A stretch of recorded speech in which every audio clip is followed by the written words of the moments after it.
Hi guys, welcome to study house. तो आज हम बात करेंगे इंडिया की डेब्ट सिचुएशन, इंडिया पे जो कर्जा है उसके बारे में। 2020 में अभी तक इंडिया पे टोटल कितना डेब्ट है उसके बारे में पूरे डिटेल में हम एनालिसिस करेंगे। उसके साथ साथ जैसे कई सारे जो इंटरनेशनल इंस्टीट्यूशंस हैं उन सब के द्वारा कितना कितना पैसा दिया गया है, उन सब का कितना कितना कर्जा है, किस कंट्री का कितना कर्जा है, उन सब चीज़ों के बारे में पूरे डिटेल में हम एकदम बेसिक से एनालिसिस करेंगे।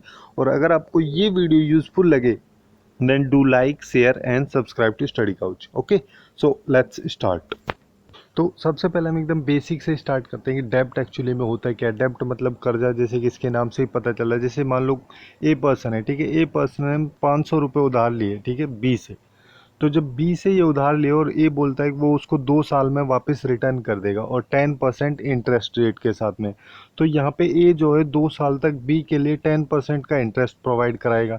और जब 2 साल पूरा हो जाएगा उसको बोलते हैं मैच्योरिटी पीरियड। तो उस टाइम के बाद में जो ए है वो 500 रुपये का जो प्रिंसिपल है बी को रिटर्न करेगा। तो ये जो सिचुएशन है ये होती है डेब्ट की सिचुएशन, जिसको कि हम दो तरीके से डिफाइन करते हैं। अगर किसी कंट्री की या किसी गवर्नमेंट की बात करते हैं तो एक तो होती है एक्सटर्नल डेब्ट, जैसे कि इसके नाम से ही पता चल रहा है कि बाहर से जब कोई पैसा लिया जाता है, बोरो किया जाता है, उस सिचुएशन में उस डेब्ट को हम बोलते हैं एक्सटर्नल डेब्ट। और एक होती है इंटरनल डेब्ट, मतलब कि जब कंट्री के खुद में ही डोमेस्टिकली ही डेब्ट ली जाती है या फिर पैसा बोरो किया जाता है, तो उस सिचुएशन में हम उस डेब्ट को बोलते हैं इंटरनल डेब्ट। और जो ये एक्सटर्नल डेब्ट है इसको अंडरस्टैंडिंग के लिए हम दो सेक्शंस में डिवाइड करते हैं। एक करते हैं सोवरेन डेब्ट में और दूसरा नॉन सोवरेन डेब्ट में। अभी अगर इनको हम देखें, जैसे सोवरेन डेब्ट है जिसको कि हम गवर्नमेंट डेब्ट के नाम से भी जानते हैं, और जो नॉन सोवरेन डेब्ट है इसको हम नॉन गवर्नमेंट डेब्ट के नाम से जानते हैं। अब यहाँ पे अगर सोवरेन डेब्ट की हम बात करें तो इसमें कई सारे मतलब इंक्लूड होते हैं फैक्टर्स। जैसे कि अगर मान लो गवर्नमेंट ऑफ इंडिया को लोन दिया जा रहा है किसी भी कंट्री के द्वारा, या फिर कोई भी जो इंटरनेशनल लेवल के इंस्टीट्यूशंस हैं, फाइनेंशियल इंस्टीट्यूशंस हैं, उन सब के द्वारा अगर एक्सटर्नल असिस्टेंस इंडिया को प्रोवाइड कराया जा रहा है तो वो सारे सेक्शंस जो हैं इस सेक्टर में आते हैं बेसिकली। और इसके साथ साथ एक और आता है रुपी डेब्ट की सिचुएशन वाला। रुपी डेब्ट या फिर जिसको रुपी डिनोमिनेटेड डेब्ट हम बोलते हैं, इसमें बेसिकली होता क्या है कि जो ये डेब्ट होती है इसका जो रिस्क फैक्टर होता है वो बेसिकली डिटरमाइन किया जाता है जो क्रेडिटर कंट्री होती है उसके द्वारा। जैसे एग्जांपल से समझते हैं हम, ठीक है। तो यहाँ पे जैसे इंडिया है और यहाँ पे रसिया है। तो अभी जैसे मान लो रसिया के द्वारा इंडिया को पैसे दिए जा रहे हैं, तो यहाँ पे जो इसका जैसे रुपए है इंडिया की करेंसी, तो डोमेस्टिक करेंसी पे ये सारी डेब्ट होती है जो रुपए डिनोमिनेटेड डेब्ट होती है। ये यहाँ पे जो भी डेबिटर कंट्री होती है, मतलब जो भी बोरोवर कंट्री होती है, उसकी जो डोमेस्टिक करेंसी होती है उस पे डिपेंडेंट होती है। मतलब यहाँ पे जो डोमेस्टिक करेंसी है वो है इंडिया की रुपए। तो यहाँ पे जैसे रुपए की वैल्यू जब भी फ्लक्चुएट होगी, ऊपर नीचे होगी, तो उस टाइम पे जो रिस्क फैक्टर लगेगा वो डिटरमाइन किया जाएगा रसिया के द्वारा, ठीक है। तो उससे बेसिकली रसिया को भी फ़ायदा होता है। जब वो लोन प्रोवाइड करता है तो उसके इंटरेस्ट में बेसिकली इसको फ़ायदा होता है। और यहाँ पे जब रिटर्न की बात आती है तो इंडिया जो है रसिया के लिए जैसे गुड्स वगैरह जो हो गए उन सब का एक्सपोर्ट कर, या फिर जो FII है जिसको कि फॉरेन इंस्टीट्यूशनल इन्वेस्टमेंट बोलते हैं, उसके थ्रू इंडिया के द्वारा जो रसिया की गवर्नमेंट सिक्योरिटीज़ हैं उनमें इन्वेस्टमेंट किया जाता है। ये बेसिकली होता है रुपए डिनोमिनेटेड डेब्ट। अब यहाँ पे इसके लिए एक दूसरा सेक्शन भी आता है जिसको OGD हम बोलते हैं, अदर गवर्नमेंट डेब्ट्स। इसमें कई सारे एरियाज आते हैं, जैसे कि IMF से, मतलब जो इंटरनेशनल मॉनेटरी फंड है, अगर वहाँ से बोरोइंग इंडिया के द्वारा की जाती है तो वो सारा इंक्लूड होता है OGD में, जिसको अदर गवर्नमेंट डेब्ट बोलते हैं। उसके साथ साथ जैसे जो इंडियन गवर्नमेंट की जो गवर्नमेंट सिक्योरिटीज़ हैं, अगर उनमें कोई FII मतलब फॉरेन इंस्टीट्यूशनल इन्वेस्टमेंट अगर होता है तो वो सब भी OGD में ही इंक्लूडेड होता है। अब इन सब के अलावा ये जो दो सेक्शंस हैं, इन सब के अलावा अगर कुछ बचता है तो वो आता है नॉन सोवरेन डेब्ट में, जिसको नॉन गवर्नमेंट डेब्ट भी हम बोलते हैं बेसिकली। और जो ये सोवरेन डेब्ट है जिसको SD या फिर SED मतलब सोवरेन एक्सटर्नल डेब्ट भी हम बोल सकते हैं। अगर इसके डाटे का कंपैरिजन हम करें 2019 और 2020 का, तो 2019 में मार्च मंथ में जो SED की टोटल अमाउंट थी वो थी $103.8 बिलियन। ओके, जो कि जो टोटल एक्सटर्नल डेब्ट थी उसका 19.1%, ठीक है, 19.1% थी। और अभी 2020 के मार्च मंथ में जो एसईडी है उसमें डिक्रीमेंट हुआ है और अभी टोटल ये अमाउंट है $100.9 बिलियन।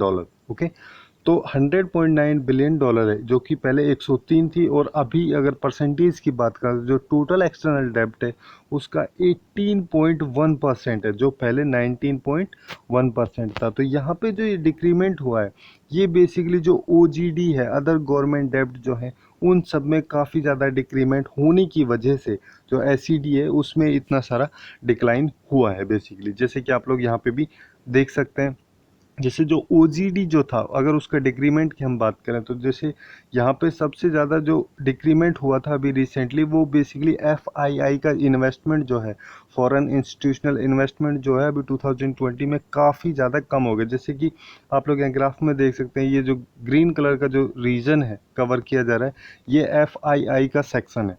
तो यहाँ पे इंक्रीज हो रहा है, उसके बाद में 2018 में सबसे ज़्यादा इंक्रीज होता है और फिर धीरे धीरे इसमें डिक्रीमेंट होना स्टार्ट होता जाता है। तो इस वजह से जो ओजीडी है इसमें इंक्लूड होता है एफआईआई।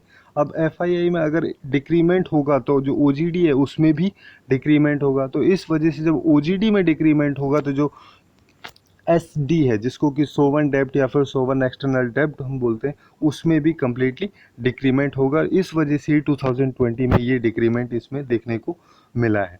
अब यहाँ पे हम एक्सटर्नल डेब्ट का जो दो सेक्शंस हमने देखे थे, जैसे सोवन डेब्ट और नॉन सोवन डेब्ट जो देखी थी, अगर उसकी डाटा को हम देखें तो यहाँ पे जैसे कि आप लोग देख सकते हैं, जो टोटल सोवन एक्सटर्नल डेब्ट जो है वो 2017 में 95.8 यहाँ पे बिलियन डॉलर्स की हम बात कर रहे हैं। ओके, और बिलियन डॉलर्स में हम बात करें तो 2017 में जो थी 95.8 थी, जो कि 2020 में 100.9 हो गई। तो इसमें बेसिकली 2019 से 2020 में जो है वो 2.9% का वहाँ पे डिक्रीमेंट हुआ है। और जो टोटल एक्सटर्नल डेब्ट है उसका 18.1% कवर किया जाता है सोवन एक्सटर्नल डेब्ट के द्वारा। उसके अलावा जो नॉन सोवन एक्सटर्नल डेब्ट है, जो कि 2017 में 375.5 बिलियन करोड़ थी, वो अभी 2020 में 457.7 बिलियन करोड़ है, जिसमें बेसिकली 4.2% का इंक्रीमेंट हुआ है। और जो टोटल डेब्ट है, मतलब टोटल जो एक्सटर्नल डेब्ट है उसका 81.9%, मतलब अप्रॉक्सीमेटली 82% जो है वो कवर किया जाता है नॉन सोवन एक्सटर्नल डेब्ट के द्वारा। और जो ये एक्सटर्नल डेब्ट होती है इसको डिफाइन करने के लिए एक रेशो भी यूज़ किया जाता है, जिसको हम डेब्ट टू जीडीपी रेशो के नाम से जानते हैं। बेसिकली इसमें होता क्या है कि जैसे किसी भी एक फाइनेंशियल ईयर में उस कंट्री की जो भी डेब्ट है वो उस कंट्री की जो करेंसी है उसके अकॉर्डिंग, और फिर उसको डिवाइड किया जाता है उस कंट्री की जो जीडीपी है उसी फाइनेंशियल ईयर में, सेम करेंसी में। तो इस रेशियो को हम बेसिकली डेब्ट टू जीडीपी रेशियो बोलते हैं। अब इसकी ज़रूरत अभी तो है नहीं, बट लास्ट में जब हम बात करेंगे जो वर्ल्ड बैंक है उसके द्वारा क्या एस्टिमेशन दिए जाते हैं कि किसी कंट्री की जो डेब्ट है वो, या फिर जो डेब्ट टू जीडीपी का जो रेशियो है वो कितना होना चाहिए, और कितना ज़्यादा होता है तब जाके उस कंट्री की सिचुएशन काफ़ी ज़्यादा ख़राब हो जाती है, तब वहाँ पे इसकी ज़रूरत पड़ेगी। अब 2019 की अगर हम बात करें तो 2019 में ये जो डेब्ट टू जीडीपी का रेशियो था ये बेसिकली 19.8% था। मार्च मंथ की हम यहाँ पे बात कर रहे हैं, और उसके बाद 2020 में ये इंक्रीज होकर 20.6% हो गया था। अब यहाँ पे जो ये एक्सटर्नल डेब्ट होती है इसको हम क्रेडिट वाइज भी देख सकते हैं, मतलब जो जो क्रेडिटर्स हैं, जिन जिन के द्वारा पैसा दिया जाता है, उन सब के हिसाब से अगर हम देखें तो पहले इंस्टीट्यूशन वाइज हम चलते हैं, ठीक है। तो सबसे बाद में फिर कंट्री वाइज चलेंगे। तो सबसे पहले अगर हम बात करें तो ये जो ग्राफ दिया गया है बेसिकली परसेंटेज में, तो सबसे ज़्यादा जो एरिया कवर किया गया है ये किया गया है 39.4% के द्वारा, जो अप्रोक्सीमेटली 40% है।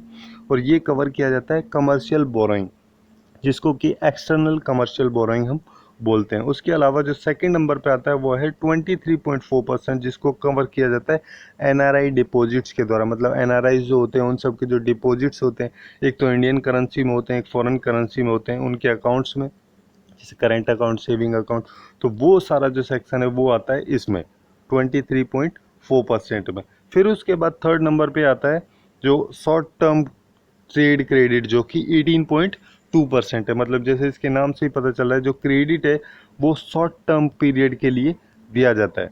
तो एक एक करके हम इन सब के बारे में पूरे डिटेल में बात करते हैं। तो जैसे एक्सटर्नल कमर्शियल बोरोइंग, जिसको कि बेसिकली इसमें होता क्या है, जैसे वो सारे लोन्स इसमें आते हैं जिनको कि जो भी कमर्शियल बैंक्स हैं या फिर जो भी फाइनेंशियल इंस्टीट्यूशंस हैं, उन सब की हेल्प से पैसा अरेंज किया जाता है, पैसा लिया जाता है, बोरो किया जाता है।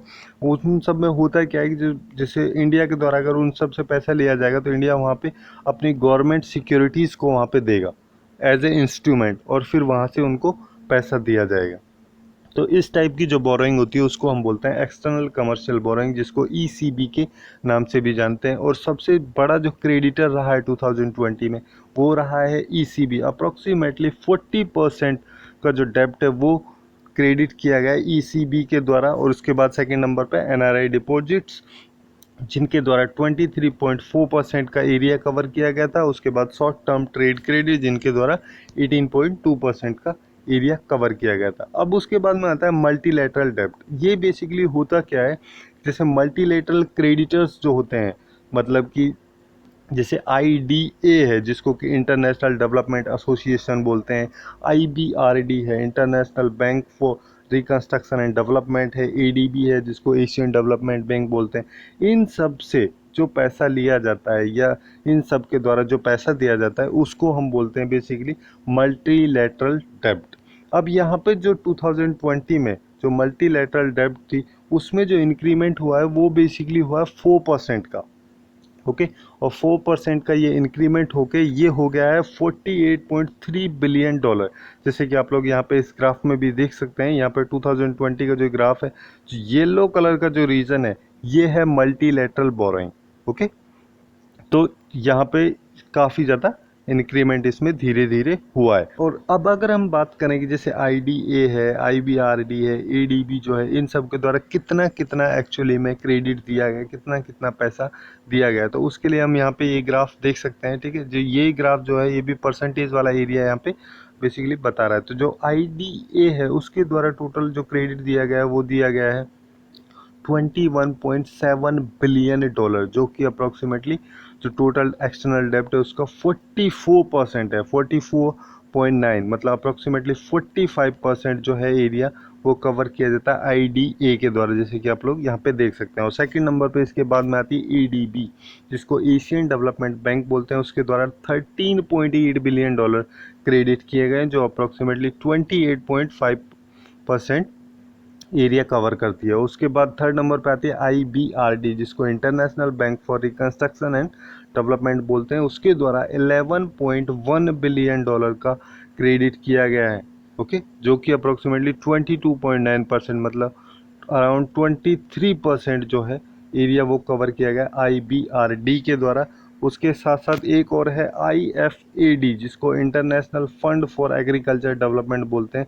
उसके द्वारा 500 मिलियन का क्रेडिट किया गया है, जो कि 1% एरिया के अंडर में आती है। और उसके अलावा भी कुछ है, वो है 2.8% का जो एरिया है वो बेसिकली अदर रिसोर्सेज जो हैं, बाकी सारे जो भी इंस्टीट्यूशन है जिन सब के द्वारा थोड़ा थोड़ा लिया गया है वो सारे इसके अंदर में आते हैं।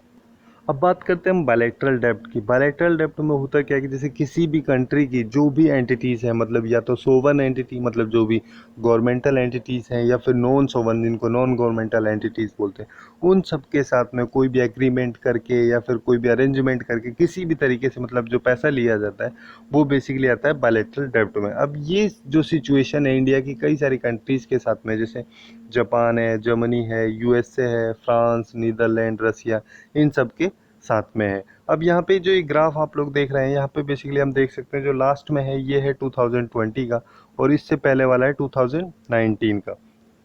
और इन सब में जो ग्रीन कलर का जो रीजन है ये आता है बायलैटरल ट्रैप का। ओके, बायलैटरल ट्रैप का एरिया है ये।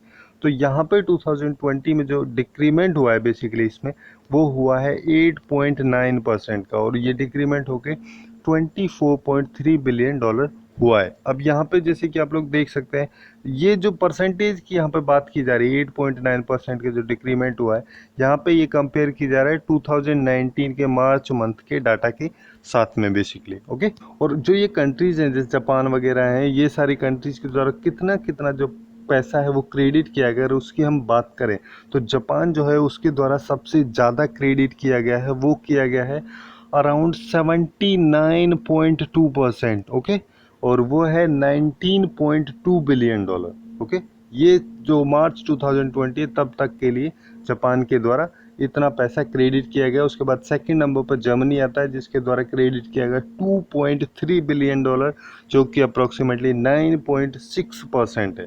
ओके, और इसके साथ साथ थर्ड नंबर पे आता है रसिया, जिसके द्वारा 1.8 बिलियन का अमाउंट क्रेडिट किया गया है, जो 7.4% का एरिया कवर करता है। उसके बाद फोर्थ नंबर पे है फ्रांस, जिसके द्वारा 0.9 मतलब कि अप्रोक्सीमेटली 1 बिलियन डॉलर का क्रेडिट किया गया है, जो 3.5% का एरिया कवर करता है। और उसके साथ साथ है जो यूएसए, उसके द्वारा 0.3% का इन्वेस्टमेंट या फिर क्रेडिट किया गया इंडिया के लिए। तो अभी तक तो हमने देखा एक्सटर्नल डेब्ट की सिचुएशन क्या थी इंडिया में 2020 में। तो अब अगर हम बात करें इंटरनल डेब्ट की, इंटरनल डेब्ट जिसके बारे में हमने स्टार्टिंग में बात की कि किसी भी कंट्री के द्वारा उसकी कंट्री के अंदर ही डोमेस्टिकली ही पैसा अगर उधार लिया जाता है तो उस सिचुएशन को हम इंटरनल डेब्ट में काउंट करते हैं। तो यहाँ पे ये काफ़ी ज़्यादा डेंजरस नहीं होती है अगर इसको हम एक्सटर्नल डेब्ट से कंपेयर करें, क्योंकि वो बाहर की कंट्रियों से उसमें पंगा होता है, इसमें खुद की अंदर की ही बात है, घर की बात है, मतलब ऐसा समझ सकते हैं हम यहाँ पे।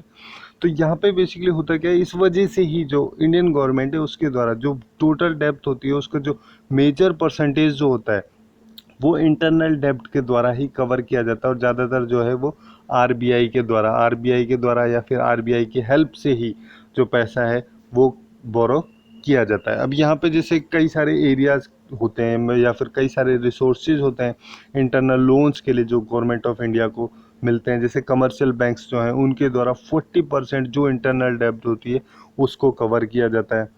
और जो इंटरनल डेब्ट का 24% है वो दिया जाता है इंश्योरेंस कंपनीज के द्वारा। उसके साथ साथ जैसे 15% जो है वो किया जाता है कवर आरबीआई के द्वारा। यहाँ पे अगर हम डाटा देखें तो जैसे 2019 तक का ही ये डाटा मिला है अभी तो बेसिकली। तो यहाँ पे जैसे सबसे ज़्यादा जो एरिया कवर किया जाता है वो किया जाता है कमर्शियल बैंक्स के द्वारा 40.28% का, और आरबीआई के द्वारा इन सब में सबसे कम किया जाता है। उसके बाद जो नॉन बैंक्स आती हैं, फिर इंश्योरेंस कंपनी जिनके द्वारा 24.3% किया जाता है। उसके बाद फिर म्यूचुअल फंड्स आते हैं, फिर कोऑपरेटिव बैंक्स आती हैं। तो इस तरीके से जो इंटरनल डेब्ट होती है उसको कवर किया जाता है, या फिर जो सेंट्रल गवर्नमेंट होती है इस तरीके से इंटरनल डेब्ट की जो सिचुएशन होती है वो मतलब बेसिकली इंटरनली या डोमेस्टिकली जो पैसा है वो इस तरीके से उधार लेती है। तो अभी हमने एक्सटर्नल डेब्ट देख लिया, उसमें कितना कितना पैसा उधार किस किस कंट्री से किस इंस्टीट्यूशन से लिया गया है। उसके बाद में हमें इंटरनल डेब्ट देखा किस एरिया से सबसे द्वारा कवर किया जाता है, जैसे कमर्शियल बैंक के द्वारा सबसे ज़्यादा कवर किया जाता है। तो अब मेन क्वेश्चन ये आता है तो अब कितना मतलब डेब्ट है इंडिया पे, तो वो है अप्रोक्सीमेटली 101.3 लाख करोड़ रुपीस की यहाँ पे बात की जा रही है, डॉलर्स की बात नहीं की जा रही है। टोटल जो लाइबिलिटी है मतलब गवर्नमेंट की जो लाइबिलिटी होती है वो डेब्ट से थोड़ी डिफरेंट होती है। तो गवर्नमेंट लाइबिलिटी में ये होता है जैसे फ्यूचर वगैरह की जो भी लाइबिलिटीज़ हैं, जैसे पेंशन वगैरह फ्यूचर में दी जानी है, वो सारी भी इसमें इंक्लूडेड होती हैं। ये एक एग्जांपल के तौर पे हम समझ सकते हैं। और इसका जो जैसे गवर्नमेंट की जो भी लाइबिलिटी है जो कि अप्रोक्सीमेटली 101.3 लाख करोड़ है, जो जून मंथ की यहाँ पे बात करें जून 2020 तक इतना हो गया है।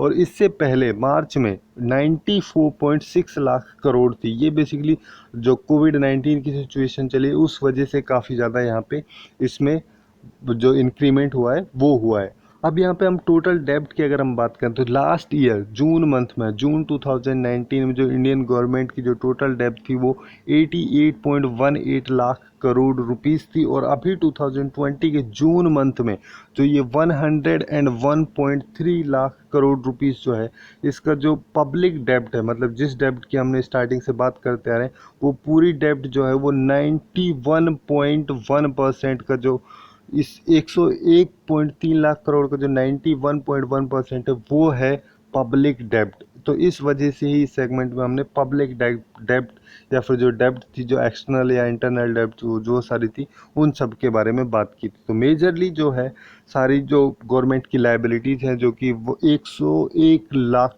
करोड़ रुपीस हैं, उसमें 91% जो हैं वो पब्लिक डेब्ट के द्वारा अकाउंट किया जाता है। ओके, अब मेन क्वेश्चन ये आता है कि तो जो ये डेब्ट होती है कब तक सही होती है, मतलब कौन सी ऐसी सिचुएशन होती है उससे ज़्यादा अगर होने पर जो ये डेब्ट है इसकी सिचुएशन से उस कंट्री की जो सिचुएशन है या फिर आर्थिक स्थिति या इकोनॉमिक कंडीशन जो है वो काफ़ी ज़्यादा ख़राब हो जाती है।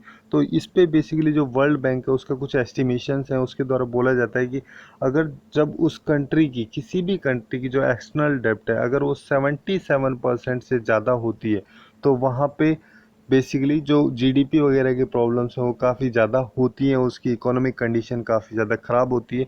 और अगर वहाँ पे 77% से जो ये डेब्ट है अगर इसमें इंक्रीमेंट होता है तो उसकी जो जीडीपी है उसमें बेसिकली 1.7% की जो ग्रोथ रेट है उस तरीके से वो उसमें डिक्रीमेंट होगा। 1.7% का ग्रोथ रेट में उसकी में डिक्रीमेंट होगा, ये बोला जाता है वर्ल्ड बैंक के द्वारा।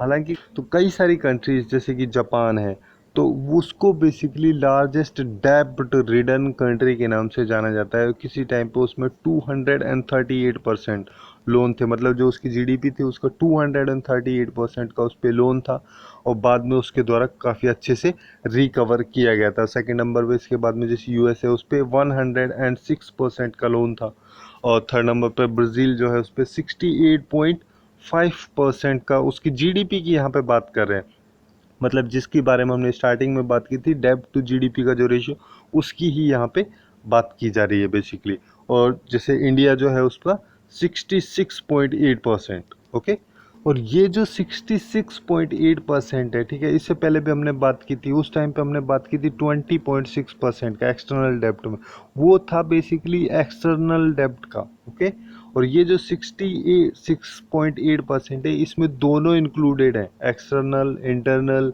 सब इंक्लूडेड है, मतलब ये टोटल डेब्ट की बात यहाँ पे की जा रही है। तो यही थी कुछ इंपॉर्टेंट इन्फॉर्मेशन जो इंडिया की डेब्ट सिचुएशन है उसके बारे में। सो आज के लिए बस इतना ही। Hopefully you guys find it useful and if you find it useful then do like share and subscribe to Study Couch. Thanks for watching and have a good day.